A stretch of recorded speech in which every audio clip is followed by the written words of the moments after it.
Definition of grammar. Hello guys, good evening. I hope you are all good. This is SF Smart English Grammar Girl and I am with you with a new informative video. Without wasting any time, let's start our today's video. So guys, in this video I'll share the definition of grammar with you and why is it necessary to learn grammar before learning a language. Means आपके लिए essential है कि आप grammar सीखो। अगर आप grammar नहीं सीख रहे तो आपको पता ही नहीं लगेगा मेल के लिए क्या वर्ड यूज़ करना है उस लैंग्वेज के हिसाब से, फीमेल के लिए क्या यूज़ करना है, या अगर सिंगुलर नाउन्स हैं तो आपको कैसे हेल्पिंग वर्ब यूज़ करना है या फॉर्मेशन कैसे करनी है टेंसेस की। तो ग्रामर बहुत बेसिक चीज़ है, उसके बगैर आप उस लैंग्वेज को सीख नहीं सकते। ग्रामर जो है वो एक सिस्टमेटिक स्टडी है, यानी कि ऐसे मेथड्स उसमें बताए गए हैं जिसमें आपको इन्फॉर्मेशन मिलती है कि वो एक ज़बान सीखने के लिए जो ज़रूरी इन्फॉर्मेशन है वो उसमें होगी, गाइडलाइंस होंगी।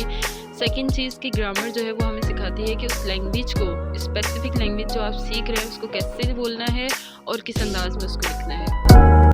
अगर आपको इंग्लिश ग्रामर के बेसिक्स का नहीं पता तो प्लीज़ बिल्कुल भी परेशान नहीं होना, because in my channel I will share all the rules and all the basic information with you. Grammar की डेफिनेशन जो है वो ऊपर स्लाइड्स में लिखी हुई आ रही है, आप उसको नोट कर सकते हैं कि grammar is a systematic study of scientific methods which provide us information and guidance necessary to learn a language. The science of grammar teaches us how a language is written and spoken correctly and effectively. So it can be said that grammar is primarily concerned with the formation and classification of words and sentences and their practical significance in daily life.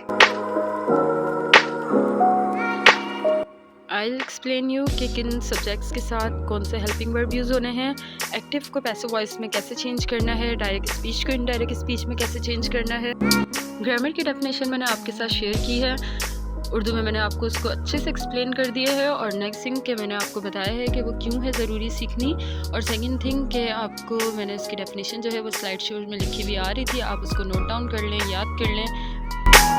याद करने से बेहतर होगा कि आप उसको समझ लें कि ये आपकी डेफिनेशन है ग्रामर की, जो कहीं पर भी आपको एक्सप्लेनेशन नहीं मांगी जाती कि आप डेफिनेशन लिखें ग्रामर की, लेकिन आपको इतना पता होना चाहिए कि एक लैंग्वेज में ग्रामर जो है वो क्या रोल अदा करती है। और स्पेशली एक मैसेज कि वॉइस ओवर उर्दू में इसलिए किया गया है क्योंकि लास्ट चैनल में सबको ये कंप्लेन थी कि आप इंग्लिश में एक्सप्लेन कर देती हैं और हमें समझ में नहीं आता, तो मैंने उर्दू में एक्सप्लेन कर दिया है ताकि आपको अच्छे से समझ आ जाए। अगर डेफिनेशन नोट करनी है तो वो स्लाइड शो में लिखी भी आ रही है और मैंने वर्बली भी एक बार बता दिया आपको। इस सब के बाद भी अगर कुछ समझ में नहीं आ रहा हो, कोई कंप्लेन हो, तो please let me know in the comment box. I will wait for your comments. Thank you. Please like, share and subscribe my channel, and thank you for watching my videos.